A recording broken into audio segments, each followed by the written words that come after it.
नमस्कार, मैं हूं आरजू अंसारी और आप देख रहे हैं राष्ट्रीय जगत विजन न्यूज। स्वास्थ्य मंत्री श्याम बिहारी जायसवाल ने आज पत्रकारों से चर्चा की। वहीं इस दौरान उन्होंने कई अहम मुद्दों पर अपनी प्रतिक्रिया दी है। उन्होंने राष्ट्रीय स्वास्थ्य मिशन कर्मियों की हड़ताल को लेकर कहा कि हर व्यक्ति को अपनी बात कहने और प्रदर्शन करने का संवैधानिक अधिकार है। कर्मियों की नियमितीकरण, पे ग्रेड और राष्ट्रीय स्तर की मांगे हैं। जायसवाल ने बताया कि हाल ही में हुई बैठक में पे ग्रेड 27% बढ़ाने का फैसला लिया गया है। साथ ही स्थानांतरण नीति, स्वास्थ्य बीमा और मेडिकल अवकाश पर भी विचार किया जा रहा है। प्रदेश में या पूरे देश में हर व्यक्ति को, चाहे वो शासकीय कर्मचारी हो या किसान हो या जनप्रतिनिधि हो, अपनी बात को रखने का ये उसका मौलिक अधिकार है। और जो धरना है, प्रदर्शन है, हड़ताल है, वो भी हमारे संविधान के प्रदत्त संवैधानिक अधिकारों में से एक है। तो चूँकि अगर कोई हड़ताल में जाता है तो उसको हम रोक नहीं सकते बलपूर्वक या कोई कानूनी रूप से, वो व्यक्ति का मौलिक अधिकार भी है। उन्होंने मौसमी बीमारियों के बढ़ते खतरे को देखते हुए एनएचएम कर्मियों से अपील की है कि वे फिलहाल हड़ताल पर ना जाएं। प्रदेश में बढ़ती सीमेंट कीमतों को लेकर मंत्री ने कहा कि छत्तीसगढ़ में खपत अधिक होने के बावजूद कंपनियों ने दाम कम नहीं किए हैं। इस पर मुख्यमंत्री और उद्योग मंत्री से चर्चा की जाएगी। देखिए, सीमेंट हमारे छत्तीसगढ़ में विशेष रूप से बहुत उपयोगी है, क्योंकि प्रधानमंत्री आवास भी बनाए जा रहे हैं, खपत भी बहुत ज़्यादा है। अब वो किन कारणों से सीमेंट कंपनी ने रेट को बढ़ाया है, इस पर मुझे जानकारी तो नहीं है, परंतु मैं उद्योग मंत्री जी और हमारे माननीय मुख्यमंत्री जी तक इस बात को निश्चित रूप से हम रखेंगे।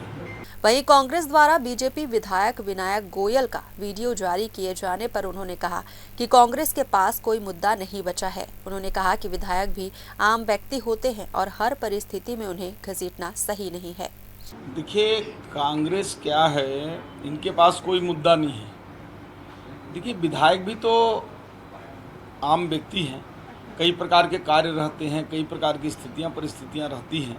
कभी कभी मानव स्वभाव में हम सब लोग भी कभी कभी झल्ला जाते हैं, कभी परिवार में ही बच्चे को डांट देते हैं, कभी भाई को डांट देते हैं, तो कभी परिवार में आपस में कहासुनी हो जाता है। तो भारतीय जनता पार्टी एक बड़ा परिवार है।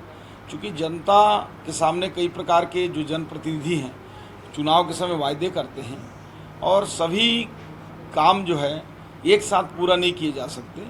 और ऐसे में कोई, मैं तो वीडियो देखा नहीं हूँ, लेकिन आप जो बता रहे हैं उसके आधार पर अगर कोई ऐसी बात भी होगी तो मुझे लगता है कि इसमें कांग्रेस को बोलने का अधिकार है नहीं। अपना वो देखें इनके यहाँ क्या हाल चाल है, आपस में जो जूतम पैजार होते रहता है वो तो कम से कम हमारे यहाँ नहीं है। और विनायक गोयल जी एक अच्छे एक्टिव हमारे विधायक हैं, और उनके क्षेत्र में पर्याप्त हमने सुपर स्पेशलिटी दिया है, डेवलपमेंट के लिए तमाम पुल पुड़िया सड़क दिया है, कई सड़कें उनके यहाँ हम लोग ने दिया है। और चित्रकूट जो जलप्रपात है, उनका जो क्षेत्र है उसको टूरिज्म के क्षेत्र में हम काफ़ी आगे बढ़ाने को कर रहे हैं। तो ऐसे में कांग्रेस का ये निराधार आरोप है। कांग्रेस के वोट चोर आंदोलन पर तीखा हमला बोलते हुए मंत्री ने कहा कि कांग्रेस को अब अपने ही एजेंटों पर भरोसा नहीं रह गया है। पहले ईवीएम पर सवाल उठाए, अब वोट चोरी करने का आरोप लगा रहे हैं।